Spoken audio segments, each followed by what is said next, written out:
오늘은 바로 비전 문장하고 성경 구절 암송하기. 이제는 6개 쭉 다 암송합니다. 얼굴에 빙그레 미소를 지으시는 거 보니까 다 외웠지 이러시는 것 같아요. 다들 잘 외우셨을 텐데 비전 문장 그리고 쭉 성경 구절을 속에서 5구절 다 암송합니다. 성경 순서부터 한번 해볼까요? 사도행전 6장 7절 말씀, 그리고 요한복음 1장 12절 말씀, 요한일서 5장 13절 말씀, 갈라디아서 2장 20절 말씀, 창세기 1장 31절 말씀. 네, 우리 소리를 맞춰서 차분하게 쭉 해보겠습니다. 비전 문장부터 시작.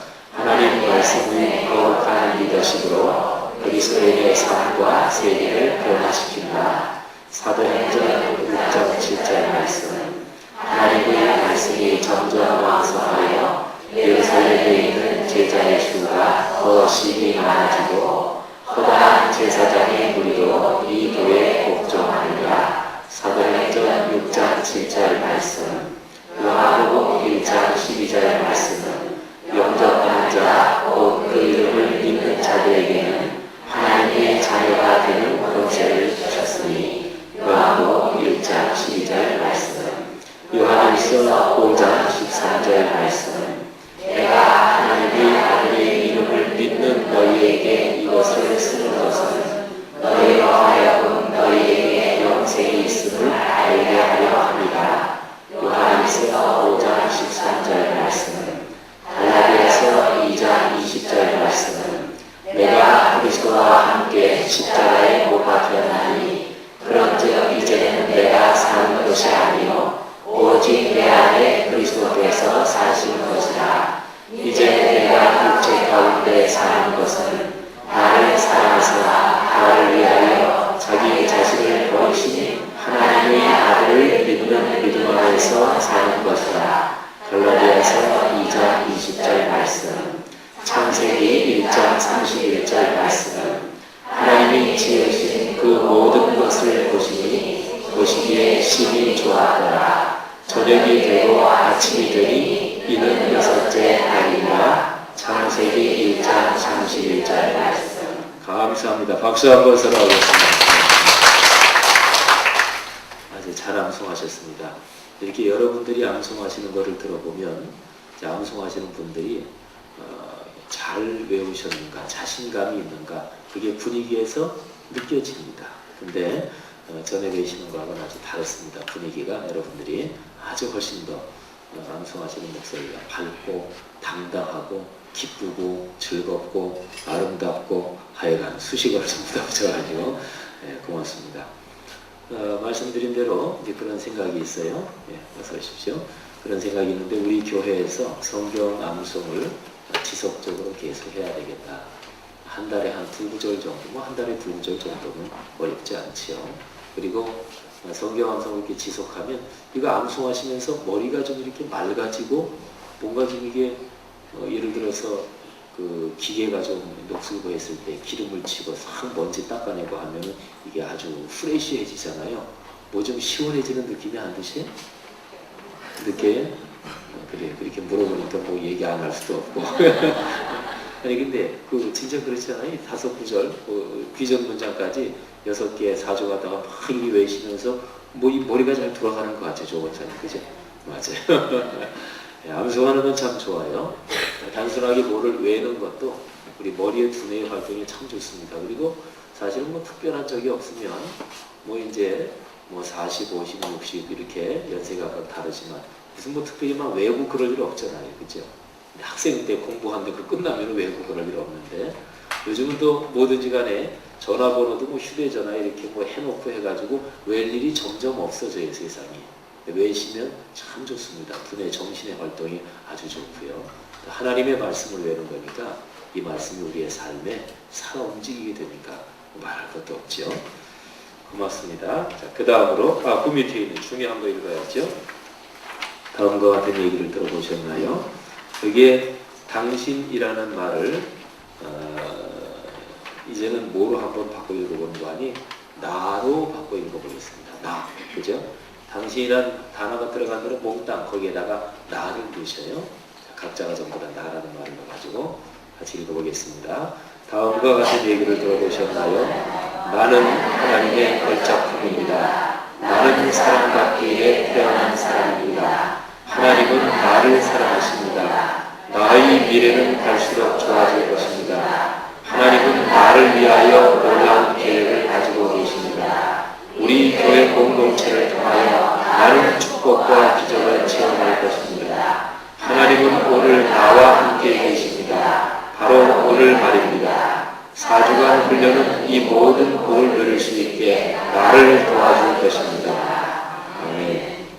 나라는 말을 넣어서 읽으니까 감동이 새롭네요. 그 다음을 넘기겠습니다. 하나님 자녀의 권세를 사용해야 합니다. 우리는 예수님을 나의 주님으로 영접함으로써 사탄의 자녀에서 하나님의 자녀로 신분이 바뀝니다. 신분이 바뀌는 건 몇 프로라고 그랬죠? 네, 100%입니다. 신분은 100%. 그 아이의 비유 기억나시죠? 한 10여 년 넘게 그렇게 부모를 잃어버리고 살다가 부모가 찾아서 고족에 입적했습니다. 입적하는 순간에 신분이 100% 바뀌는 거죠. 그때부터 주님이 우리의 주인이며 왕이 되십니다.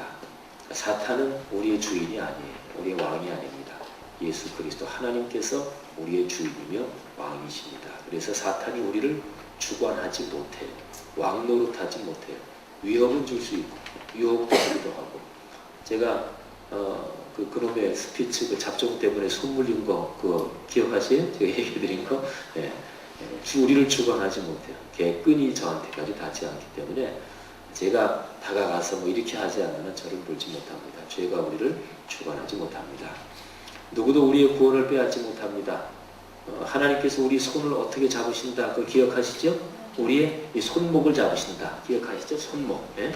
그러니까 우리가 놔도 하나님이 안 놓으면 우리는 하나님 손에 계속 붙잡혀 있는 거예요. 우리가 가진 구원을 뺏지 못합니다. 우리의 구원은 확실하고 견고합니다. 변치 않는 하나님의 진리인 성경 말씀에 근거하고 있기 때문에 그렇습니다. 죄가 우리를 주관하지 못합니다. 우리는 하나님의 자녀입니다. 우리는 하나님의 자녀답게 삶의 변화를 경험해 나갑니다. 신분의 변화는 100%, 그건 순간적으로. 삶의 변화는 이건 지속적으로 된다고 그랬죠. 평생을 걸쳐서 그게 신앙의 성숙 성장입니다. 삶의 변화 과정에서 가장 중요한 것은 거룩한 말씀에 우리 마음을 열고 거기에 우리 신뢰를 두는 훈련입니다. 말씀을 말씀 그대로 받아들일 때 기록된 말씀이 우리 삶에서 현실로 작동합니다. 그 밑에 있는 거를 우리 다 같이 읽어볼까요? 시작. 하나님의 말씀이 거룩한 영의 역사를 통하여 우리 삶을 바꾸며 우리는 세계를 바꾸어가게 됩니다. 아멘. 이거는 우리 비전 문장을 한번 조금 더 풀어서 한번 써본 건데 똑같은 얘기예요. 하나님 말씀이 성령의 역사를 통해서 우리의 삶을 아름답게, 더 멋있게, 더 기쁘고 더 행복하게 그렇게 바꾸어갈 수 있기를 바랍니다. 그런 소망이 있기를 바라고요. 그리고 거기에서 우리 교회가 세계를 바꾸어가게 되기를 간절히 바랍니다. 그런 소망을 우리가 가질 수 있기를 바랍니다. 하나님의 자녀가 되고 하나님의 자녀답게 계속 신앙의 성숙을 경험하면서 참 중요한 일이 있습니다. 하나님의 자녀가 가진 권세를 사용하는 것입니다. 요한복음 1장 12절은 하나님의 자녀가 되는 권세에 대하여 말씀합니다. 하나님의 자녀가 되는 것 자체가 권세라는 말이지요. 그런데 거기엔 구체적으로 어떤 특권과 능력과 복과 아름다움과 기쁨과 행복과 등등 이런 것이 포함되어 있을까요? 그 권세가 무엇인지 먼저 잘 알아야 합니다. 그 권세에 대하여 성경 말씀에 기록되어 있습니다. 잘 알아야 바르게 사용할 수 있습니다. 자, 권세는 원래 누구에게 속한 거라고요? 하나님께 속한 것. 그래서 주기도문에서 나라와 권세와 영광이 아버지께 영원히 싸움나이다 그러죠? 네. 권세라는 건 성경에서 권세 그러면 그 근본적으로 하나님께 속한 거예요. 하나님께. 그런데 하나님께서 그 권세를 당신의 독생자 예수 그리스도께 주셨어요.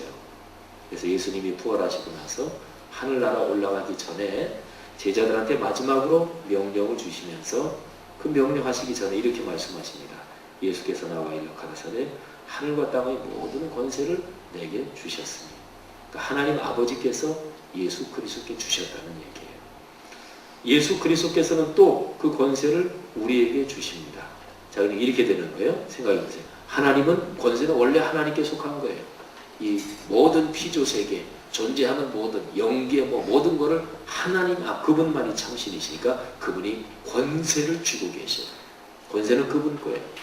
근데 그분이 그 권세를 당신의 독생자 예수 그리스도께 주셨어요. 근데 예수님은 그 권세를 또 누구한테 주신다고요? 우리한테. 근데 하나님 아버지가 예수 그리스도께 권세를 주신 거하고 예수님이 우리에게 권세를 주시는 거하고 방식이 틀려요. 하나님 아버지께서는 예수님한테 권세를 다 주셨어요. 근데 예수님은 우리에게 권세를 주시는데 우리가 그 권세의 소유권을 갖게 그렇게는 안 주셔요. 어떻게 주시는가? 그 권세를 가진 주님이 우리 안에 계신 거예요. 우리의 주인이 되시는 거예요. 우리는 권세의 소유권자가 아니에요. 다만 권세를 가지신 예수님을 우리 마음속에 모시는 거지. 그럼 우리가 권세 있는 자가 되지요. 그럴 거 아니겠어요, 그죠? 네. 사도 바울이 그런 얘기를 해요. 우리가 이 보배를 질그릇에 가졌으니 우리는 질그릇과 같은 존재입니다. 근데 우리 안에 보배가 담겼단 말이에요. 그러니까 우리는 중요한 존재가 되는 거죠. 높은 사람을 모시고 가면 그러면 내 말이 나는 높지 않아요. 높은 사람 모시고 가면 내 말이 권세가 있습니다. 제가 군 생활을 할 때 사병으로 군 생활을 했는데 제가 제 군 생활하면서 다 처음부터 그런 건 아니고 나중에 한 어느 일정한 기간을 사단장님을 모시고 있는 당번병 역할을 했어요. 군대 말로 따까리라고 그래요. 당번병 역할을 제가 좀 했는데 저는 그때 상병 또는 병장 그 계급밖에 안 되죠. 그냥 사병이죠. 근데 제가 참모장님이 대령입니다. 또 다른 이런 참모, 정보참모, 작전참모, 인사참모, 군수참모, G1, 2, 3, 4 이렇게 되는데 그런 분들은 중령이에요. 저하고는 계급이 까마득하죠. 근데 제가 전화하잖아요. 그럼 어떨 때는 급한 일이라고 지금 사단장님 급히 찾으신다고. 사단장님이 지금 화나셨다고. 그러면 참모장님이 대령이 막 뛰어와요. 대령 참모장이 지금도 기억이 나는데 현시성을 가지신 분인데 키가 그 양반 한 190 정도는 되시는 것 같아요. 체구가 이르시고. 근데 제가 군생활할 때 그분이 군생활 하시는 분은 장군 되는 게 별 다는 게 꿈이잖아요. 그래서 그분은 가끔 이렇게 술 잡수시면은 나는 별 달아. 예, 그분이 성함 조남이 현진영 대령입니다. 현진영이는 별 달아. 그러셨어요. 근데 참 아주 성품도 좋으시고. 근데 그분이 막 뛰어와요. 내가 쫄병이 사병이 전화 걸었는데 그분이 막 뛰어와요. 나 때문에 뛰어오는 게 아니에요. 그죠? 내가 모시고 있는 분 때문에. 소령이나 또는 대위나 이런 분들은 말할 것도 없어요. 제가 딱 전화 걸어가지고 사단장님이 지시하셨습니다. 그러면 불이 나게 뛰어와요. 나는 별 볼 일 없지만 내가 모시고 있는 분이에요. 예수 그리스도께서 우리에게 권세를 주시는 방법은 바로 그런 방식입니다. 우리에게 소유권을 주시는 게 아니에요. 그분이 우리 속에 들어와서 사시는 겁니다. 제가 그걸 써놨어요. 예수 그리스도께서는 또 그 권세를 우리에게 주십니다. 우리에게 직접 주셔서 우리가 그 권세의 소유권을 갖게 하시는 방식은 아니고요. 당신께서 세상 끝날까지 우리와 같이 계시는 방식입니다. 우리는 예수 그리스도를 우리 삶의 주인으로 모시고 삽니다. 그분은 모든 권세를 갖고 계신 분입니다. 그분을 모신 우리도 뭐가 돼요? 권세자가 됩니다. 자, 다음의 사실을 기억하십시오. 꼭 기억하고 잊지 마시고 우리가 삶에서 활용하십시오. 자, 하나님의 소원이 있고요. 우리의 현실이 있고 그런데 하나님의 소원은 참 아름답고 하나님이 당신의 자녀인 우리가 이렇게 살기를 하나님은 간절히 바라고 계신데 우리 삶의 현실은 하나님의 소원, 하나님의 기대에 부응하지 못해요. 우리는 한계가 있고. 그래서 하나님의 소원과 우리 현실 사이를 어떻게 다리를 놓느냐, 그게 중요합니다. 자, 하나님의 소원 뭐라고 기록되었는지 같이 한번 읽겠습니다. 하나님은 우리에게 너무 아름다운 권세와 여러 가지 선물을 주셨습니다. 하나님은 우리가 그것들을 누리기를 원하십니다. 자, 우리의 현실 같이 읽습니다. 그러나 너무도 많은 그리스도인이 이 권세와 선물을 사용하지 못하고 있습니다. 삶의 현장에서 충분한 영향력을 갖지 못하는 원인입니다. 왜 삶의 현장에서 영향력을 갖지 못하는가? 권세를 사용하지 않으니까 그렇지요. 세 번째, 소원과 현실 사이의 가교. 시작. 하나님의 소원과 우리 현실 사이에 이 간격을 어떻게 메꿀 수 있을까요? 성경 말씀에 그 해답이 있습니다. 자, 넘어가기 전에 제가 얘기 하나를 해드리겠습니다. 성경 말씀에 그 해답이 있다 그랬죠. 하나님의 말씀을 말씀대로 인정하면 그러면 우리의 삶은 바뀌기 시작합니다. 우리가 변하기 시작하고 능력도 있게 되고 더 깊어지고 행복해지기 시작해요. 제가 여기 서 있는데 이쪽에 삶의 현실이 있습니다. 뭐 현실이 다 그렇죠. 뭐 현실이 어려운 것도 있고 뭐 지지고 볶고 살고 그런 게 다 있죠. 그런 거 없는 사람 어디 있겠어요. 그 다음에 우리의 감정. 이 감정은 12번도 더 바뀌잖아요. 그죠? 왔다리 갔다리. 그래서 끓었다 온탕냉탕 등등. 온탕냉탕 그게 건강에 좋다고 그러지만 연세 드신 분들 너무 그거 하시면 잘 큰일 나요. 저 강릉에서 강원도 대관령에서 제가 목회할 때 그때 강원 동지방에 장로님이신데 70 중반도 되셨나? 굉장히 연세가 많으신 분이신데 장로님이신데 근데 참 건강하신 분이 있어요. 그분이 목사님들 장로님들 같이 이렇게 가끔 모여서 식사도 하고 또 지방에 무슨 행사 때는 어디 같은 숙소에서 자기도 하고 그러잖아요. 근데 그분은 또 말씀을 참 입담이 아주 그렇게 좋으셔요. 성격도 아주 시원하시고. 근데 그 장로님이 건강에 대해서 얘기를 풀어놓으면 목사님 장로님들이 아주 경청을 합니다. 얼마나 또 그분이 건강하시니까. 근데 그분이 갑자기 가셨어요. 목욕탕에서. 그 건강하신 분이 냉탕온탕 그거 너무 좋다고 그냥 무리하게 하지 마세요. 사람 그저 자연스럽게 사는 게 오래 사시고. 하여튼 이쪽에 감정, 우리 삶의 상황 이거는 왔다리 갔다리 하고 바뀐단 말이에요. 여기다가 우리 신앙, 우리 삶을 여기다가 맡겨놓으면 그럼 불안해질 수밖에 없어요. 이쪽에 맡겨요. 이쪽에 뭐가 있느냐? 하나님의 말씀. 하나님의 말씀은 변치 않습니다. 하나님의 말씀 우리에게 얘기해 주는 거는 좋은 것들 얘기해 줘요. 그잖아요. 하나님의 말씀 변치 않으면 여기에 맡겨둬야 돼요. 어떤 사람이 그리스도인인데 신앙도 참 좋으신 분인데 그분이 하나님 앞에 참 송구스러운 죄를 지었어요. 그래서 마음이 너무나 아파요. 내가 신앙생활을 이렇게 오래 한 사람인데 어떻게 하나님 앞에 어떻게 어처구니 없이 이런 잘못을 했나 이런 죄를 지었나 너무나 송구스럽고 죄송스럽고 그래서 보통 같으면 그냥 내가 하나님 앞에 잘못한 거 생각나면 그냥 회개하고 그럴 텐데 마음에 너무나 송구스럽고 해가지고 마음이 아프고 애통스럽고 그래가지고 내가 교회 가서 기도하고 회개 기도를 해야 되겠다. 그래서 이제 교회로 오게 됐어요. 근데 교회로 오는데 비가 부슬부슬 그렇게 내리는 거예요. 요즘에 한국에 비 오는 게 바뀌었어요. 참 그죠? 옛날처럼 막 부슬부슬 보슬비 이런 거 없어요. 요즘은 왔다 하면 그냥 양동이를 여기다 콱 쏟아붓고 그냥 그 다음에 성남에다 콱 쏟아붓고 참 이렇게 무드가 없어졌는지 몰라요. 아열대성으로 바뀌어서 그렇대요. 근데 어쨌든 보슬비가 부슬부슬 오는 게 마치 내 슬프고 하나님 앞에 송구스러운 마음을 날씨가 표현해 주는 것 같아요. 그냥 보슬보슬 오는 비를 그냥 맞으면서 그러면서 교회로 왔어요. 교회로 왔는데 기도실에 들어가서 기도하려고 그러는데 그날 보니까 본당문이 열린 것 같아요. 기도실보다 본당에 아무도 없는데 이렇게 작은 넓은데 쫙 기도하면 이렇게 무드가 잘 잡힙니다. 그래서 본당에 탁 들어갔어요. 탁 앉아있는데 어디선가 올개 소리가 들리는 거예요. 찬송가 소리가 쫙 들리는데 딱 들어보니까 또 찬송가가 뭐냐면 338장 그건가요? 천부여의지없어서 천부여의지없어서 손 들고 옵니다. 주 나를 박대하 눈물이 쫙 쏟아지는 거예요. 예? 내가 너무나 마음이 아프고 그런데 또 그 찬송가 소리까지 눈물을 쫙 흘리고 하나님 앞에 잘못했다고 회개하면서 기도했습니다. 눈물이 나고 눈물이 자꾸 하염없이 흘러요. 하염없이 눈물이 흐르면 또 콧물도 흐릅니다. 눈하고 코는 가깝고 친하기 때문에 눈이 눈물을 흘리는데 내가 가만히 있으면 되겠나. 그래서 콧물이 나오는 거예요. 어디 가서 이건 가르쳐주지 마시고. 그래서 눈물 콧물 흘리면서 손수건을 또 다 꺼내가지고 폼나게 닦고 또 울고 그래서 참 오랫동안 기도했어요. 기도하다가 눈을 떠보니까 벌써 보니까 1시간이 훌쩍 지났어요. 잠깐 앉아있는 것 같은데 얼마나 하나님 앞에 열심히 기도하고 또 깊이 기도했으면 그랬겠어요. 그리고 이제 마음이 어떻겠어요? 어때요? 후련하고 시원하고 그리고 참 나오는데 부슬부슬 내리던 비가 그쳤고, 근데 보니까 비가 내리다가 그치고 햇빛이 나면 뭐가 떠요? 무지개가 쫙 뜨는 거예요. 아, 하나님이 나를 사랑하시는구나, 나를 용서하셨구나, 이런 생각이 더 들겠죠. 느낌이, 필이 오는 거 아니에요?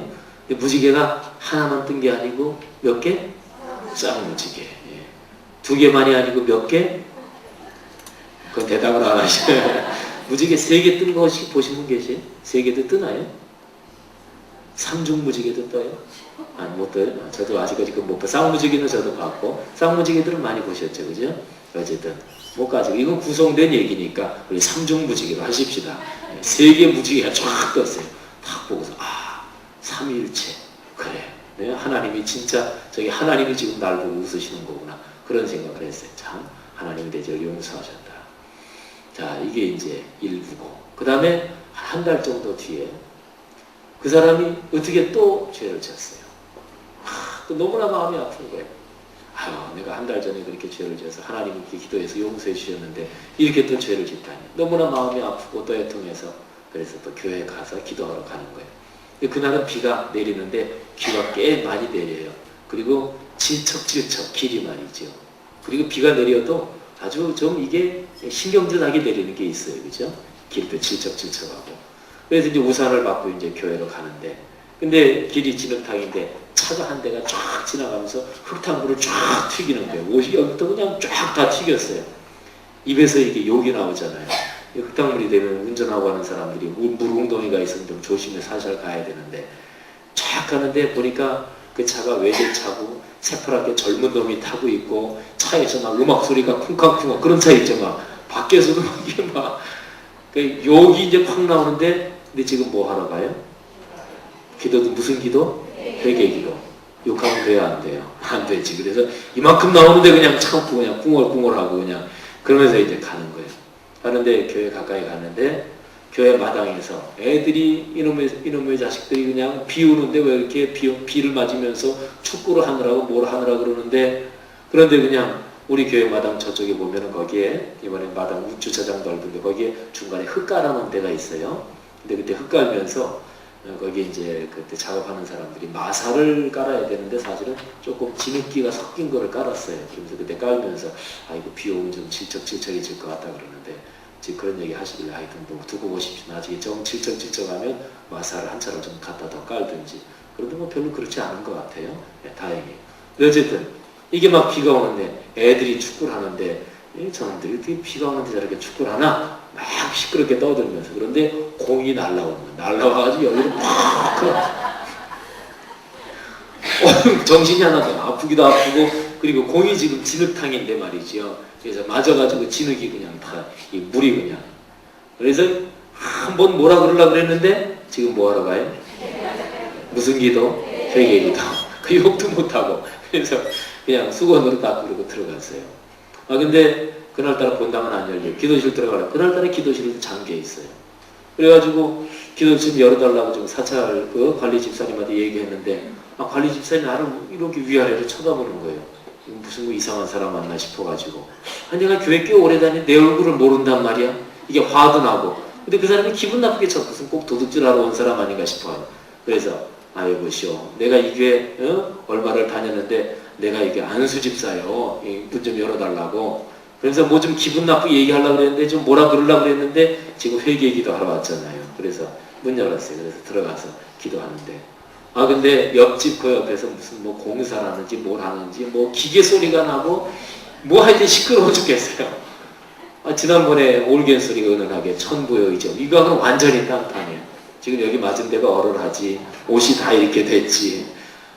또 관리하는 집사님은 무슨 뭐 도둑질하러 온 사람 쳐다보느냐, 위아래 이렇게 쳐다보는 거 있죠. 그래서 근데 그래도 죄가 죄 때문에 마음이 아프고 하나님께 송구스럽고 그런 마음은 사실이에요, 그죠?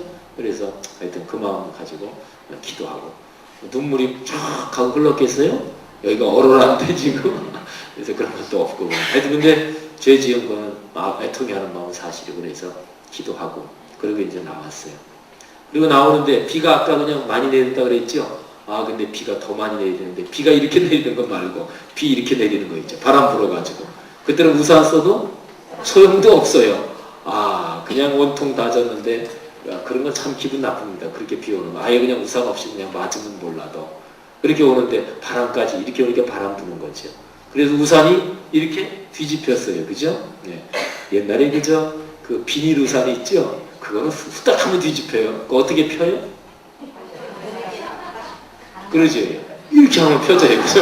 휙 하면 펴져요. 그죠? 그 뭐 다르게 할 필요 없어요. 근데 가끔 비닐 우산 말고 이런 천으로 된 우산도 그렇게 휙 뒤집힐 때가 있어요. 그거는 이렇게 보통 세게 하면 안 펴져요. 그거는. 다시 그냥 해고 손으로 이렇게 해야 이제 펴진단 말이에요. 아 근데 바람이 불어가지고 이게 휙 이렇게 되는 거예요. 아유 이거 이렇게 펴지지도 않지. 그냥 비는 막 옥수같이 쏟아지는데 그냥 우산을 그냥 대강 접어가지고.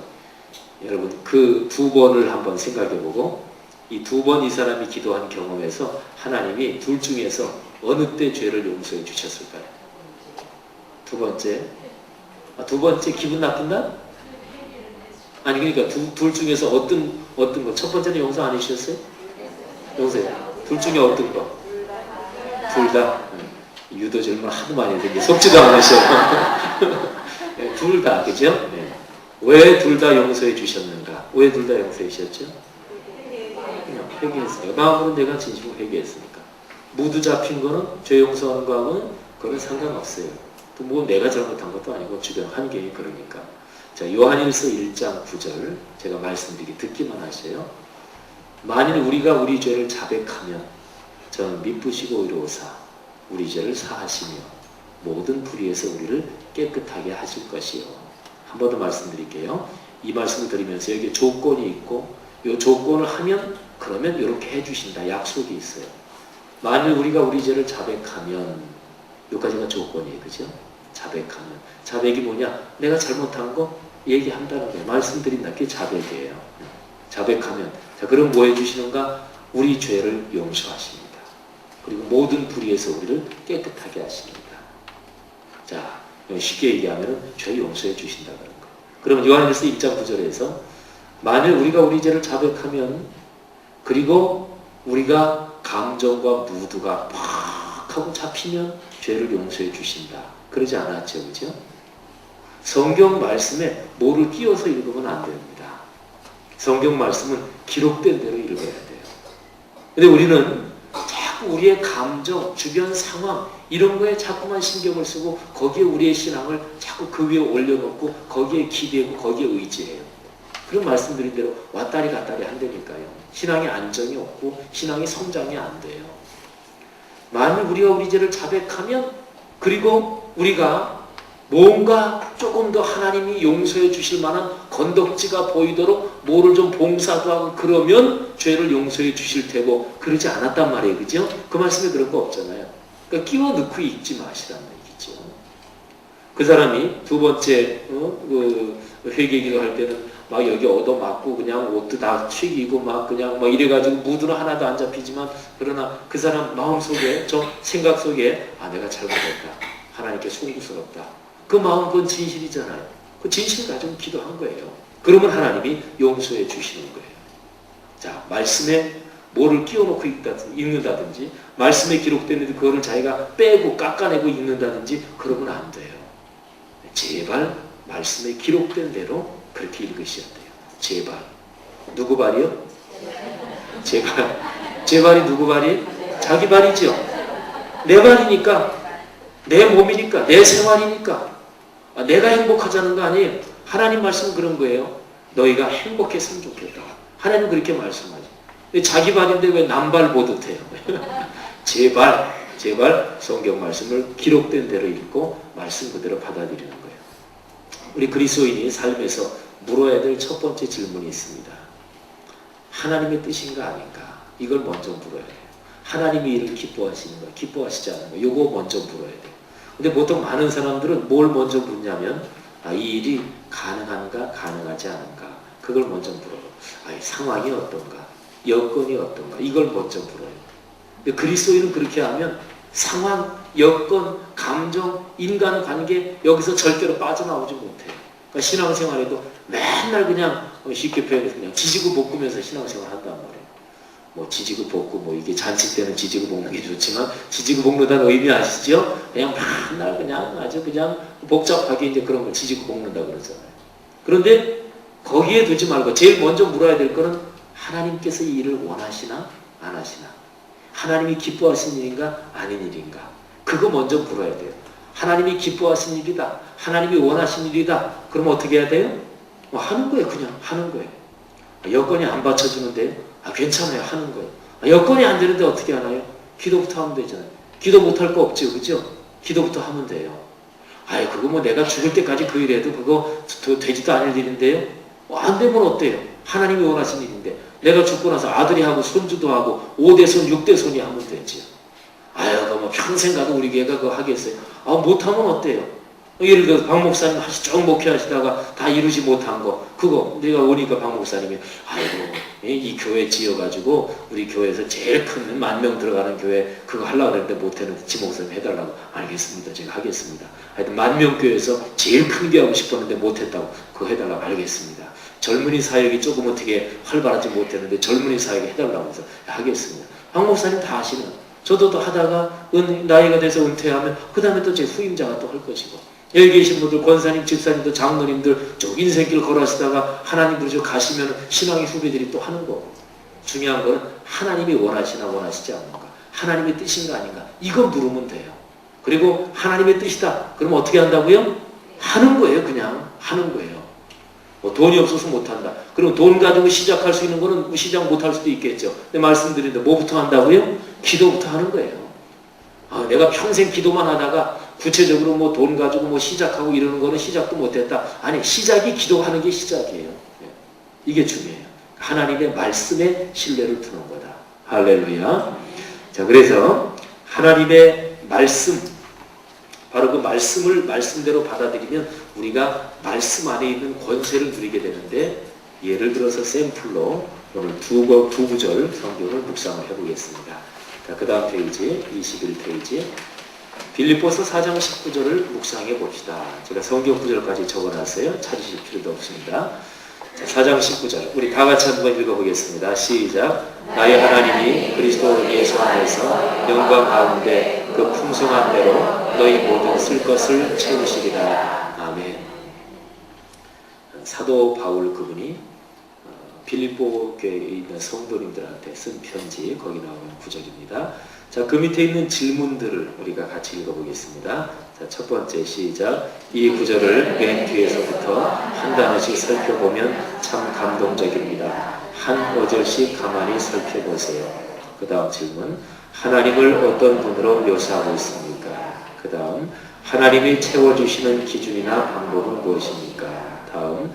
지금 이 내용을 빌립보 교회 성도들에게 전하고 있는 사도 바울의 심정을 생각해 보세요. 바울은 지금 어떤 심정일까요? 마지막 질문. 이 성경 구절이 지금 나에게 어떤 의미가 있는 것입니까? 이 말씀을 내 생활과 연결시켜 보세요. 제일 처음에 있는 대로 이 구절을 맨 마지막부터 한번 그렇게 우리가 묵상해 볼 텐데, 그 전에 두 번째 질문에 한번 답을 달아보죠. 하나님을 어떤 분으로 묘사하고 있지? 하나님은 어떤 분이다? 맨 뒤에 하나님이 뭐 해주신다고 그랬어요? 채워주신다. 그러니까 하나님을 어떤 분이 이렇게 할 때는 뭐라고 대답하면 될까요? 채우시는 분이다. 그죠? 네. 다른 말로 공급하시는 하나님이십니다. 하나님은 채우시는 분이에요. 공급하시는 분이십니다. 주시는 분이십니다. 이게 얼마나 좋은지 몰라요. 그죠? 하나님은 주시는 분이셔요. 그 다음에 세 번째 질문. 하나님이 채워주시는 기준이나 방법은 무엇인가요? 어디에 따라 무엇대로 채워주셔요? 영광 가운데 그 풍성한 대로. 예. 자, 하나님은 우리에게 채워주시되 영광 가운데 그 풍성한 대로 채워주십니다. 어떤 아이가 맛있는 떡을 엄마한테 엄마 나 떡 좀 주세요. 그러면서 그 아이는 생각합니다. 엄마가 떡을 한 3개 정도 주면 참 좋겠다. 3개 주시면 참 좋겠다. 얼마나 좋을까. 3개나 주시면. 근데 엄마는 이 아이가 떡을 참 좋아한다는 걸 알고 있어요. 그래가지고 이 아이한테 떡을 한 15개 정도 주려고 지금 생각하고 있어요. 근데 아이는 3개 주시면 얼마나 좋을까. 이 아이가 생각하는 풍성함은 몇 개예요? 3개. 엄마가 생각하는 풍성함은 한 15개 정도 되는 거예요. 우리가 생각하는 풍성함보다 하나님이 생각하는 풍성함이 더 좋습니다. 네? 그래서 여기에 풍성한 대로 그랬는데 풍성한 대로 그 앞에 한 글자가 있어요. 무슨 풍성한 대로? 그 풍성한 대로. 이 그가 뭐의 약자인 줄 아세요? 그가 뭐의 약자겠죠? 약자는 뭐예요? 되게 그 글자가 들어간 거를 줄이는 게 약자예요. 이 성경 구절 안에 그라는 글자가 들어간 게 뭐가 있어요? 아니 그가 들어간 글자 그리스도. 아유 이게 잘하시네. 여러분 이걸 성경을 제가 바울한테 물어보니까 그분한테 물어보니까 성경을 쓰다가 급했대요. 그래가지고 그리스도 예수 안에서 영광 가운데 그리스도의 풍성한 대로 쓰려고 너무나 급해가지고 그냥 약자로 이렇게 썼대요. 이것도 어디 가서 얘기하지 마세요. 네. 그 풍성한 대로 그거는 그리스도의 풍성함을 말해요. 하나님의 풍성함을 말해요. 그죠? 예. 자 그러면 제가 말씀드리기를 첫 번째 질문에서 이 구절을 맨 뒤에서부터 한 단어씩 살펴보면 참 감동적이다 말씀드렸죠. 저는 빌립보서를 참 좋아해요. 제가 지나간 3주 동안 빌립보서 1장 3절부터 11절 똑같은 본문을 가지고 제가 3번 설교를 했습니다. 우리가 목표, 비전 거기에 이르기 전에 그 전에 미리 성취해야 될 게 3가지가 있다. 첫 번째는 목표를 향한 확신, 두 번째는 목표를 향한 연대, 세 번째는 목표를 향한 기도. 다시 한번 첫 번째는 목표에 대한 확신, 그죠? 목표에 대한 확신. 두 번째는 목표를 향한 연대, 같이 해야 목표를 이룰 수가 있어요. 세 번째는 목표를 향한 기도. 예. 빌립보서는 참 좋은 구절이 너무나 많아요. 참 너무나 많아요. 참 멋있는 성경책입니다. 근데 이 4장 19절 제가 참 오랫동안 좋아하는 말씀인데 어느 때는 이걸 가만히 묵상하다가 맨 뒤에부터 한 단어씩 묵상하니까 이게 너무너무 은혜스러운 거예요. 자, 제일 뒤에 채우시리라. 그죠? 하나님은 채우시는 분이에요. 채워주신다. 뺏긴다보다 얼마나 좋아요. 그죠? 네, 채운다. 우리 부족한 게 채워지는 거 좋죠. 그죠? 네. 내가 뭔가 부족하단 말이에요. 근데 채워진단 말이에요. 뭔가 빈곤해요. 그런데 채워진단 말이에요. 건강이 채워지고 물질이 채워지고 인간관계가 아름다워지고 채워지는 게 얼마나 좋은 거예요. 그죠? 네. 그런데 채우시는데 뭐를 채우셔요? 네, 그냥 하나만 얘기해 보십시다. 쓸 거를 채우십니다. 쓸 거. 이거를 가만히 묵상해 봤어요. 아, 쓸 거를 채우신다. 한 번 더 생각해 보세요. 아, 쓸 거를 채우시는구나. 하나님 쓸 거 채우셔요. 뭐가 떠오르지 않아요? 쓸 거를 채우신다는데? 안 떠올라요? 쓸 거를 채우신단 말이에요. 쓸 거를. 그러면 못 쓸 거는 안 주신다는 얘기예요. 그죠? 쓸데없는 거는 안 주신다는 얘기죠. 그죠? 예, 필요한 거 주신다. 현명한 지혜로운 주부는 뭐 물건을 살 때 적절하게 잘 삽니다. 너무나 음식물 많이 샀다가 그래서 음식물 다 해먹지 못하고 버리면 아깝잖아요. 그죠? 그러니까 쓸 만큼 필요한 대로. 그죠? 쓸 거를 채우신다. 참 중요해요. 쓸데없는 건 안 주신다 그러는 거예요. 하나님이 생각할 때 이거 꼭 필요하다. 쓸데있는 거다. 그런데 우리가 생각할 때는 쓸데없는 거다. 이렇게 생각할 수도 있고 그 반대일 수도 있어요. 근데 하나님이 더 정확하게 판단하셔요. 자, 쓸 거를 채우시는데 얼마나 감사한지 몰라요. 그 앞에 또 한 단어를 더 추가하십시다. 어떤 쓸 거? 모든 쓸 거. 모든 쓸 것을 채우신다. 이 말씀에서 좀 고민이 되기 시작할 거예요. 나는 안 그렇네요. 나는 안 그렇던데요. 여러분 다시 한번 저를 보세요. 자, 제가 여기 서 있습니다. 제 오른쪽에는 환경, 우리가 뒤지고 먹고 사는 환경, 힘들기도 하고 기쁘기도 하고 또 우리의 감정, 왔다리 갔다 하는 감정. 이쪽은 하나님의 말씀이 있어요. 근데 이쪽이 하나님의 말씀, 빌립보서 4장 19절에 하나님이 우리의 모든 쓸 것을 채우신다. 모든 이 두 글자가 분명히 들어있어요. 이거 제가 컴퓨터로 작업하면서 이거 틀리게 쓴 거 아니에요. 빌립보서 4장 19절에 모든이란 말이 없는데 지 목사님 혹시 이거 잘못 친 거 아니야? 아니 분명히 맞게 쳤어요. 제가 CD 성경 그 그대로 이렇게 카피해서 떠붙여가지고 붙인 거니까 모든이란 말이 분명히 있어요. 4장 19절에. 근데 우리의 감정, 상황 이거는 요 말씀하고 달라요. 하나님 우리의 쓸 걸 채우신다. 보통 그리스도인들이 아 맞습니다. 제 쓸 걸 채우십니다. 모든 걸 다 채우십니까? 그럼 아유 뭐 그렇진 않은 것 같아요. 내가 이런 거 있었으면 좋겠는데 하는데 하나님이 안 주시는 것도 그런 거 있으시죠, 그렇죠? 네. 자 그럼 둘 중에 하나 선택하는 거예요. 내 삶의 경험은 하나님이 모든 쓸 거를 다 채우시는 건 아니다. 그게 우리가 느끼는 경험이에요. 자, 이거. 그 다음에 이쪽은 모든 쓸 거를 채우신다. 빌립보서 4장 19절. 말씀이 있어요. 상황, 경험 또는 우리의 감정. 이쪽은 말씀. 자, 둘 중에 어디에다가 내가 내 마음을 줄 겁니까? 이게 바로 결정이에요. 제가 신앙생활의 가장 근본적인 원리에 대해서 지금 말씀드리는 거예요. 잘 들으십시오. 제가 이 얘기는 이거는 우리가 4번 만나는데 이거는 40주간도 할 수 있어요. 이거는 평생 신앙 성장하는데 무지무지하게 중요해요. 그러면 내가 내 마음을 이쪽에 주지 말고 이쪽에 주는 거예요. 하나님 모든 쓸 것을 채우신다고 하신 하나님의 말씀이 거짓말이 아니고 진짜임을 제가 믿습니다. 하나님 제가 그렇게 믿고 살겠습니다. 근데 내 실제 생활에서는 모든 쓸 게 채워지지 않는 건 어떻게 해요? 근데 그쪽에다 마음을 주지 말고 이쪽에 마음을 주란 말이에요. 그거는 그쪽에다 마음을 주지 않고 이쪽에다 마음을 주면 점점 더 그렇게 됩니다. 그리고 뭐든 쓸 거라 그래요. 아까 제가 말씀드렸잖아요. 우리는 여기 이거 꼭 있어야 돼. 나한테 필요해. 쓸 거야. 근데 하나 이거 야 그거 쓸데없는 거야. 하나님 이거 쓸 거예요. 아니야 그거 쓸데없어. 쓸데없어. 저희 아버님은 뭐 있어도 물건을 절대로 버리지 않습니다. 그래서 이사 가고 그러면 다 끌고 가요. 모두 길거리에서 뭐가 이제 요즘은 하도 물건이 흔한 시대가 돼가지고 자전거도 버려져 있는 자전거 있잖아요. 저희 아버님 손솜치가 좋으셔가지고 동네들이 자전거 버려져 있는 거 갖고 와가지고 조금 이런 재료 조금 사가지고 기름칠하고 딱 그러면 아주 멀쩡한 자전거가 돼요. 자전거가 여러 대 되잖아요. 그러면 이거 다른 사람 타라고 주기도 하고 그래요. 근데 뭐든지 하나 버리지 않아요. 그래서 고물상처럼 저희 어머님 그거 쓸 데도 없다고 다 필요하다고 저희 아버님 그러세요. 근데 결국은 필요 없어요. 저희 어머님 판단이 더 맞아요. 이북 분들이 고집이 세가지고 하여튼 다 필요했다는 거예요. 근데 저희 어머님 판단이 맞아요. 우리는 고집 부리는 거예요. 하나님 꼭 쓸 때 이거 필요합니다. 아니야 그거 쓸데없어. 줘봐야 귀찮기만 해. 근데 우리는 그런 생각을 가지고 있으니까 내가 쓸 데 있는 거 꼭 필요한데 채워주셔야 되는데 하나님이 안 주신다. 이런 생각도 드는 거예요.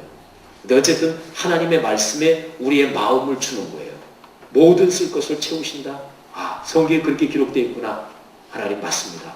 내가 그 말씀에 내 마음을 주고 내가 거기에 따르고 살겠습니다. 이게 결단이에요. 그렇게 살면 우리의 삶은 하나님의 말씀이 점점 삶의 현실로 그렇게 변해요. 이게 신앙입니다. 이게 신앙이에요. 자, 굉장히 중요한 얘기죠. 자, 그 다음에 아까 얘기했죠. 기준이 뭐예요? 그 풍성한 대로 예수 안에서 영광 가운데, 그리스도 예수 안에서 영광 가운데. 자, 하나하나 꼭꼭 씹어보면 너무나 맛있어요. 이 말씀이. 한번 꼭꼭 씹어. 영광 가운데. 이 말씀만 가지고 생각해 보세요. 채우시는데 영광 가운데 채우신다. 영광 가운데. 뭔가 감이 오시는 분으로 벌써 오시죠? 감이 오든지 가든지 하여튼 이게 영광 가운데 하나님이 내게 채우시는 게 그게 하나님의 영광이 된다. 내게 기쁨이 된다. 주변 사람에게도 기쁨이 된다. 즐거움이 된다. 그런 생각도 떠오르지 않아요? 하여간 시간이 없으니까 한 단어 꼭꼭 씹어서 맛을 음미할 시간은 없고 제일 앞에 보면 사도 바울은 뭐라고 얘기하냐면 나의 하나님이 이렇게 얘기합니다. 근데 바울이 빌립보 교회에 전도를 했어요. 빌립보 교회에 개척을 했어요. 빌립보 교회 성도들은 바울한테 복음을 들었어요. 그러면 빌립보 교회 성도들이 믿는 하나님하고 바울이 믿는 하나님은 똑같은 하나님이에요.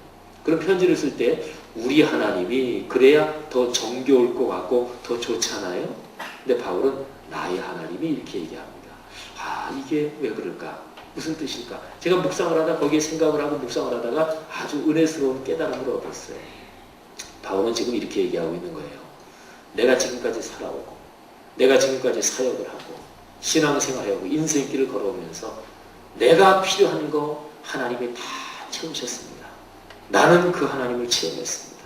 하나님은 그렇게 나 바울에게 그렇게 채워주셨습니다. 내게 그렇게 채워주신 하나님이 빌립보 교회 성도 여러분의 삶에도 그렇게 채워주실 거를 믿습니다. 그런 얘기. 바울은 지금 자기 간증을 하고 고백을 하고 있는 거예요. 저는 이 말씀을 그렇게 깨닫고 마음속에 그런 기도를 하나님께 드렸어요. 하나님, 제가 성도님들께 또는 다른 사람들에게 바울이 얘기하는 것처럼 나의 하나님이 이렇게 제가 얘기할 수 있도록 그렇게 살아갈 수 있도록 저를 도와주십시오. 여러분 이렇게 바울처럼 얘기하실 수 있기를 바랍니다. 자, 맨 마지막에 네 번째 질문이 제가 그것 때문에 써놓은 거고 맨 마지막 이 성경 구절이 지금 나에게 어떤 의미가 있는 것입니까? 이 말씀을 내 생활과 연관시켜 보세요. 자, 이 말씀이 나에게 지금 어떤 의미가 있는 건가요? 여러분의 삶에 뭐가 부족한가요? 필요한 게 뭔가요? 이 성경 구절이 여러분의 삶에 작동할 수 있겠습니까? 지금 여러분의 자녀들 문제 때문에 지금 내 아이 이런 게 좀 이래 있으면 좋겠고 저랬으면 좋겠고 뭔가 아쉬움이 있고 그런데 그 자녀 문제에 이 말씀이 적용될 수 있겠어요? 여러분의 건강 때문에 고민하시는 분 계십니까? 건강 문제에 이 말씀이 적용될 수 있을까요? 이 말씀이 작동할 수 있을까요? 여러분 생각해 보세요. 이 말씀이 물질이든 건강이든 자녀 문제든 어떤 문제든지 간에 인간관계의 문제든지 간에 좀 더 있어야 될 것, 필요한 것, 그거를 채우시고 그리고 풍요롭게 하신다. 이 말씀이 기도하다가 묵상하다가 깨달아지잖아요. 그럼 마음속에 기쁨이 찾아올 수 있어요. 아직까지 채워지는 않았는데 하나님은 채우시는 분이지. 언제 채우시는가 그것도 하나님이 잘 아시지. 나한테 진짜 필요한 게 뭔가 그것도 하나님이 잘 아시지. 이런 식으로 믿으면 아직 채워지는 않았는데 마음에 기쁨이 오죠. 그죠? 기쁨이 오고 즐거워집니다. 얼굴 표정이 바뀝니다. 그러면 그 문제 때문에 막 속을 끓이고 막 그래가지고 소화도 안 되고 밤에 잠도 안 오고 그러다가 기뻐지면 소화 이제 문제 없어질 거 아니겠어요. 그죠? 잠 잘 올 거 아니겠어요. 소화 잘 되니까 건강해지지. 밤 잘 자니까 낮에 피곤하지 않지. 밤에 잠도 못 자고 그래가지고 낮에 그냥 직장에서 일하다가 졸고 또는 그냥 어디 걸어가다가 깜빡 걸어가다 졸은 분 없나요?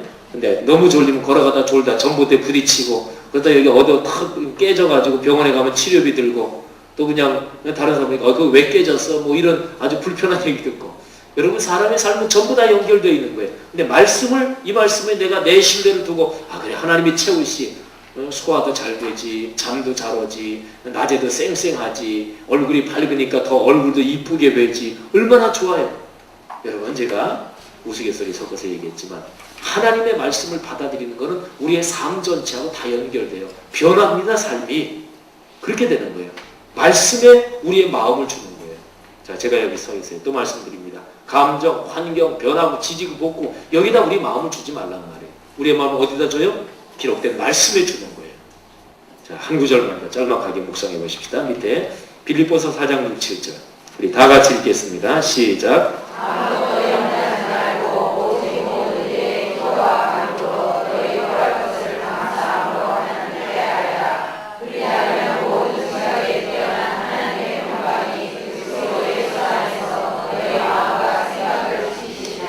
아멘. 자, 4장 6절은 조건입니다. 4장 7절은 조건을 했을 때 우리에게 주시겠다고 하는 거예요. 자, 근데 그 조건이 뭔가 봅시다. 제가 뒤에 질문을 또 몇 가지 적어놨는데요. 자, 질문에서 무엇을 구하라고 말씀하고 있습니까? 자, 그 질문에 먼저 답해 볼까요? 무엇을 구하라고 말씀하고 있죠? 그러니까 어떤 일과 연관해서 모든 일에, 그죠? 네? 아무것도 염려하지 말고 오직 모든 일에. 그러니까 우리가 하나님 앞에 기도하고 간구할 것은 무슨 일하고 연관된 거냐? 모든 일에, 그죠? 모든 일에. 그 다음에 어떤 태도와 자세로 구하라고 말씀하고 있나요? 네, 기도와 간구로, 근데 감사함으로, 그죠? 그 다음에 아무것도 염려하지 말고. 자, 어떤 태도와 자세 그랬으니까 직접적으로 연관되는 거는 염려하지 말고 그리고 감사함, 그죠? 염려하지 말고 감사함으로. 그런데 여기에 첫 번째, 두 번째 그 질문에서 한번 우리가 이런 생각을 해봐요. 모든 일에 우리가 기도할 거는 모든 일. 어떤 사람이 예수를 안 믿다가 예수를 믿었어요. 그리고 이 구절을 배웠어요. 그래. 우리가 어떤 일이든지 하나님 앞에 기도하라는 얘기구나. 그래서 어떤 어려운 일이 부딪혔는데 뭐 그렇게 어려운 일은 아니에요. 그때 이 말씀이 생각이 났어요. 그래 기도해야지. 그래 기도했어요. 그 어려움이 해결됐어요. 그런데 또 어떤 어려움을 부딪혔는데 무지하게 어려운 일을 부딪혔어요. 제가 무지를 몇 번 할게요. 모르셔도 돼요. 하여튼 무지하게 어려운 일을 부딪혔어요. 그래서 이 사람이 이 말씀이 생각 잠깐 나기도 했지만은 이 말씀이 적용도 안 되고 그래서 그 일 때문에 걱정을 하고 고민을 하고 그냥 죽을 고생을 하는 거예요. 근데 그 일도 이 기도하라는 여기에 포함돼야 안 돼요? 모든이란 말 속에 포함되죠. 그죠? 모든 일에 모든 요거를 빼버리고 싶은 그런 심리가 우리한테 있어요. 예를 들어 어려운 일을 부딪힐 때 신앙생활 오래 하는 분들도 무지무지하게 어려운 일을 부딪혔을 때 이런 일을 부딪히면 누구도 걱정하지 않을 수 없을 거야. 누가 와서 위로하면 예? 박 집사 괜찮아. 걱정하지 마. 아이고 권사님 제일 당해보셔요. 권사님은 몰라요. 그래요. 우리 심리가 그런 거예요. 참 어려운 일을 부딪히면 그 일 때문에 하나님 앞에 기도하고 맡기고 그리고 여기 보니까 감사함으로 그리고 염려하지 말고 그랬죠. 근데 이 말씀이 내 속에 작동이 안 돼요. 너무나 어려우니까. 근데 그때 우리의 심리가 제가 말씀드린 대로 아이고 이런 일 닥치면 누구라도 이거는 걱정할 수밖에 없겠다. 누구라도 이거는 기도도 안 나올 수밖에 없겠다. 우리가 그렇게 생각하는 거예요. 근데 그 마음을 그렇게 주지 말고 다시 어디에다 주는 거예요? 이 말씀을 주는 거예요. 아, 모든 일에 기도하라고 했다. 그래, 이 일도 기도거리야. 기도하자. 또 염려하지 말고 감사함으로 기도하라고 그랬지요. 그러니까 그래, 하나님의 모종의 뜻이 있을 거야. 염려하지 말라고 그랬으니까 주님 제가 염려하지 않겠습니다. 그렇게 선언을 하고 하나님께 기도하는 거예요. 선언을 해도 마음속에 염려가 아직 남아있지요. 그러니까 하나님 앞에 기도하는 거예요. 하나님 염려하지 말라고 명령했지 않습니까? 제가 그 명령에 순종하기를 원합니다. 제가 염려하지 않을 수 있도록 제 마음을 바꿔주십시오. 저를 지켜주십시오. 기도하는 거예요. 말씀 쪽에 내 마음을 그렇게 두는 거예요. 그러면 기도가 자꾸 하다 보면은 내 마음이 그렇게 돼요. 뭐 신앙생활을 한두 해 하십니까? 다 많이들 경험해 보셨잖아요. 그러니까 여기에서 이 말씀을 읽으면서 아무것도 염려하지 말고 했는데 아무것도 요거 빼버리고 싶은 생각이 들어요. 또 모든 일에 그런데 모든 요거를 빼버리고 싶은 생각이 들어요. 아무것도 빼고 모든 빼면은 이 말씀은 그냥 우리한테 자연스러워요. 염려하지 말고 그러면 될 수 있으면 염려하지 말라는 얘기인가 보다. 될 수 있으면 가능한 대로 많은 범위 안에서 할 수 있는 만큼 염려하지 말라는가 보다. 그러면 우리 누구나 다 이해가 가능하죠. 또 될 수 있으면 많은 일에서 또 하나님께 기도하라는 얘기인가 보다. 그럼 그것도 가능하지요. 근데 참 피치 못하게 어렵고 너무너무 힘든 상황, 기도도 안 나오는 상황, 뭐 그런 것도 있을 수 있는 거지. 이렇게 되는 거예요. 근데 이 말씀이 그런 얘기하는 게 아닙니다. 지금 아무것도 염려하지 말라고 그러잖아요. 모든 일에 기도하라고 그러잖아요. 이 말씀을 내가 못 지킨다 그래서 깎으면 손해나니까요. 깎지 마시라고요. 제발. 누구 발? 제 발. 이거는 내 문제잖아요. 내 문제인데 지금 자기 발이 난리가 났는데 왜 자기 발 안 좋은 쪽으로 생각하냔 말이에요. 제발. 예? 그러니까 성경 말씀을 깎지 마시고 내가 못 지킨다고 성경 말씀을 깎아내면 그 성경 말씀이 내게 밋밋하게 다가와요. 예? 커피를 마시는데 이건 찬 것도 아니고 뜨거운 것도 아니고 그냥 미지근한 거. 제가 그러니까 하는 얘기예요. 목사는 제일 행복한 사람입니다. 왜요? 목사가 성도들한테 논약 이런 거 가르치는데 자기는 실천도 안 하고 목사 가르치기만 하면 그건 사실 잘못하고 있는 거죠. 목사는 성도들보다 이 말씀 늘 가르치니까 자꾸 실천하려고 애쓸 거 아니겠어요. 목사가 마음을 좀 더 잘 다스려야 되겠죠. 장로님, 안수집사님, 권사님이면 신앙생활 오래 하시는 분이면 더 잘 다스려야 되겠죠. 그러니까 신앙생활하는 사람은 행복한 사람이에요. 제가 그 얘기 괜히 하는 거 아닙니다. 그렇지요? 하나님 말씀이 우리의 마음에 신뢰를 주는 거예요. 자, 세 번째 질문. 그렇게 구하면 하나님께서 어떻게 해주시겠다고 말씀하고 있습니까? 4장 7절에 어떻게 해주시겠다고 그랬어요?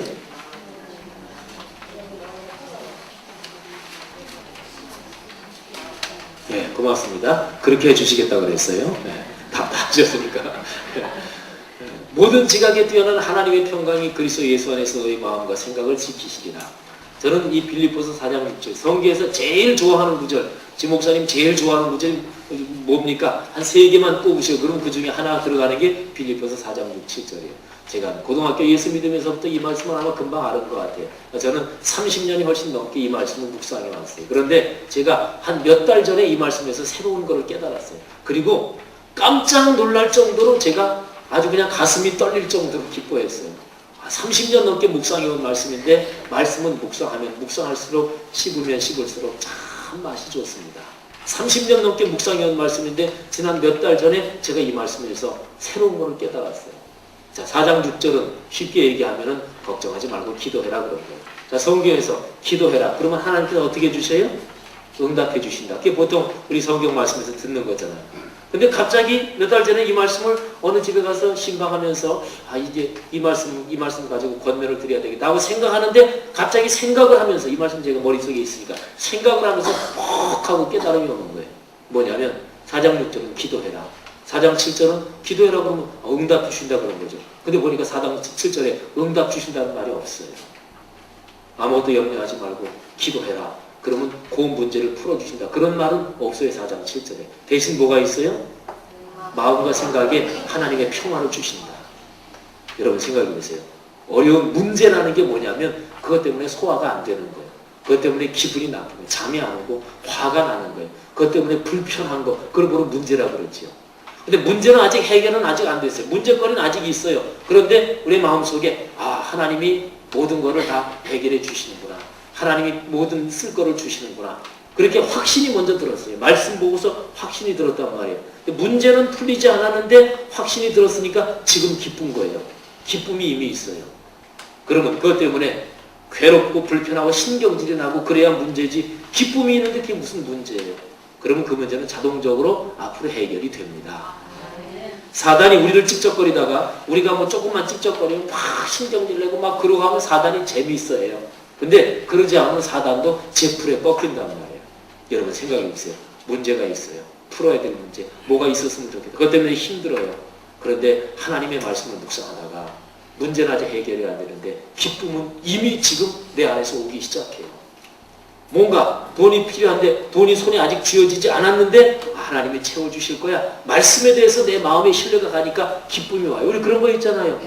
몸이 어디 아프거나 그러는데 하나님이 지켜주시지. 또는 목사님한테 안수기도 받고 또는 성도님들 같이 기도하고 그러면은 막 걱정되던 게 마음이 풀리는 경우가 있잖아요. 그 문제는 아직 안 풀렸어요. 그 사안 자체는 아직 안 풀렸다고요. 그런데 마음에 기쁨은 벌써부터 오기 시작하는 거예요. 그러면 내 마음이 변하고 생각이 변하고 얼굴빛도 변하고 그렇지요. 이게 신앙의 비밀이에요. 이게 말씀에 마음을 둔다는 거예요. 그러니까 신앙생활 하면서 감정에 묶어두면 안 돼. 우리의 구원의 확신도 마찬가지고 신앙생활도 마찬가지고 감정 상황 여기 말고 하나님 말씀이 뭘 말하는가. 그래서 제가 말씀을 이렇게 강조하는 거예요. 말씀이 뭐라고 그러는가. 하나님은 어떤 생각이신가. 하나님이 뭘 기뻐하시지. 하나님이 원하시는 게 뭐지. 그 모든 게 나와 있는 게 뭐예요? 66권 성경 말씀. 그러니까 말씀이 중요한 거예요. 자, 이런 모든 거를 원리적으로 제가 정리를 해놨습니다. 그리스도인이 그러니까 말씀 안에는 수많은 좋은 게 선물, 권세 이런 게 다 있으니까 말씀을 묵상하고 말씀을 자꾸 적용하는 게 권세를 사용하는 거란 말이에요. 근데 권세를 사용하는 방법이 세 단계로 되어 있습니다. 자, 첫 번째 단계 다 같이 읽겠습니다. 시작. 하나님의 말씀을 분명히 인정하고 소망하기. 두 번째 시작. 하나님의 말씀을 자세히 관찰하고 상상하기. 세 번째 하나님의 말씀을 간절히 열망하며 행동하기. 보세요. 첫 번째가 뭐냐면 하나님의 말씀을 인정해야 돼. 이건 뭐냐면 하나님의 말씀이 진리임을 제가 인정합니다. 제가 인정합니다. 그리고 내가 하나님의 말씀대로 그렇게 살기를 내가 원합니다. 나 그렇게 살았으면 좋겠습니다. 이게 인정하고 소망하기예요. 자, 두 번째. 그렇게 인정하고 소망했으면 그 다음에 뭐 해야 돼요? 성경 펴야지. 성경 펼쳐야 될 거 아니겠어요? 그 인정하고 그랬으면서 성경 배구만 자면 되나요? 그럼 쏙쏙 다 들어가요? 배구 자는 것보다 더 효과적인 방법 가르쳐 드릴까요? 배구 자면 이게 뭐 성경책이 머리보다 밑에 있잖아요. 근데 이렇게 해서 성경책을 펼쳐놓고 이렇게 위에다가 이렇게 펼쳐놓고 얼굴에 덮고 주무셔요. 펼쳐 열려 있으니까 그 위에 있으니까 술술 성경 말씀이 쏟아져가지고 그래요? 그거 아니잖아요. 하여튼 말씀을 이 말씀이 사실입니다. 그렇게 인정합니다. 나 그 말씀대로 그렇게 살기를 원합니다. 나 그렇게 됐으면 좋겠습니다. 그렇다 그러면 펼쳐야지요. 읽어야지요. 설교 들을 때 주의 깊게 들어야지요. 그리고 그 소망하고 그런 게 강하다 그러면 말씀 묵상 학교도 신청해서 참석해야지요. 이런 훈련도 받고 그잖아요. 그러니까 성경 말씀을 펼쳐가지고 관찰하고 그리고 성경 말씀을 상상하는 거예요. 아까도 했잖아요. 모든 쓸 거를 채우신다. 쓸 거를 채우신다. 영광 가운데 채우신다.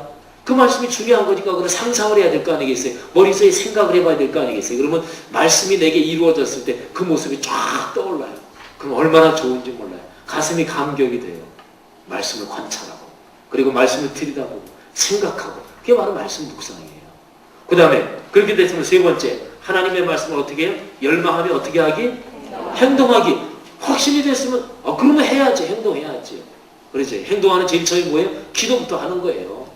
그리고 주일 성수하면 하나님이 놀라운 복을 주신다. 창세기에서 하나님이 안식일을 만드시고 거기에 복을 허락해 놓으셨다. 그게 맞다. 그러면 주일 성수하는 거지요. 하는 거지요. 다음 데 있으면 나 주일날 하나님께 예배 드리는 시간이니까 그 시간은 안 된다. 하는 거지요. 내가 딱 드리는 예배 시간 그건 세상 없어도 안 된다. 성경 말씀이 내 마음에 다가오면 그렇게 하면 되는 거죠. 뭐가 걱정해요? 누구 발이라고요? 제 발. 내 발인데 내가 뭘 못해요. 아유 피치 못해서 내 발로 걸어가는 거지요 뭐 그잖아요. 내가 결정하는 거지요. 내 시간 내가 결정하는 거지요. 그러니까 이게 기본 원리예요. 하나님 말씀 인정하고 나 그렇게 살았으면 좋겠다 소망하는 거예요. 그 다음에는 펼쳐야죠. 성경 들여다보고 관찰하고 생각하고 그 다음에는 까짓 거 하는 거죠. 좋은 건데 이게 기본 원리예요. 이거를 신앙생활에서 늘 훈련하는 거예요. 신앙생활 오래 해서 신앙이 성숙한다는 얘기는 교회를 어떻게 하면 잘하고 교회 구조가 어떻게 되냐 그거 알아간다는 게 아니에요. 그건 이제 교회 리더로서 일할 때 필요한 거기도 하지만 신앙의 성숙이라는 거는 바로 이런 걸 알아가는 거예요. 인격이 성숙하고 내 감정에 좌우되지 않고 하나님 말씀에 내 신뢰를 두고 그러면 신앙이 쑥쑥 성장합니다. 초신자를 여기에서 한 번도 안 믿어본 사람을 제일 전 교회 나와서 말씀 묵상하는 거 매일 빠지지 말고 말씀 묵상하는 거 아이고 신앙이 굉장히 좋은 사람이죠? 아니에요. 그렇지 않아요. 제일 초신자 예수 예자도 모르는 사람 처음에 교회 나와서 신앙생활 할 때 말씀 묵상 가르쳐봐요. 매일 말씀 읽고 묵상해야 됩니다. 그러면 초신자 때부터 해요. 초신자 때 처음 나온 사람한테 예수 믿는 거는 새벽기도 하는 게 예수 믿는 겁니다. 그럼 그 사람 처음 나오면서부터 새벽기도 해요. 그런 사람들이 있어요. 그런데 그렇게 말씀 묵상을 시키고 이런 원리를 훈련시키면 초신자인데 신앙이 쑥쑥 성장합니다. 여러분 참 중요한 거예요. 신앙이 성숙하고 내가 풍요로움을 누리고 권세를 누리는 이 방법이 성경 말씀에 기록돼요. 그래서 성경 말씀. 성경 들여다보지 않고 기도만 많이 한다. 그러면 그것도 유익은 있지만 어떻게 되냐면 일반적인 종교적인 심성은 강해져요. 기도는 기독교만 아니라 다 있어요. 무당 종교도 있고 이슬람 교회도 있고 모든 세상에 인간은 종교적인 존재예요. 그렇기 때문에 종교적인 존재가 자연스럽게 할 수 있는 게 기도예요. 죽을 상황이 되면 어이쿠 하나님 그러잖아요. 그것도 기도예요.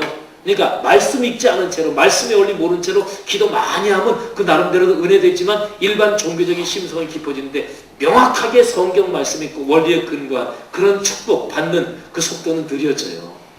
말씀과 기도는 물론 언제나 하나입니다. 이거는 말씀을 묵상하고 한다는 건 동시에 기도한다는 걸 말해요. 여러분 하나님께서 여러분에게 우리에게 공동체에 놀라운 축복을 주실 것입니다. 말씀의 원리에 따라서 우리가 하나님 권세에 하나님 자녀의 권세를 누리며 사는 그런 풍요한 삶이 있기를 주님의 이름으로 축원합니다. 기도하겠습니다. 하나님 은혜 감사합니다. 네 번째 시간 이제 각 반으로 나누어서 또 1시간 더 진행하게 됩니다. 또 돌아오는 주일 마지막 수요 예배까지 해서 4주간 프로그램을 수료하게 됩니다. 하나님 분반 공부 시간 축복해 주옵소서. 인도하는 목회자들에게 축복해 주옵소서. 예수님 이름으로 기도합니다. 아멘. 우리 감사의 박수 한번 하겠습니다.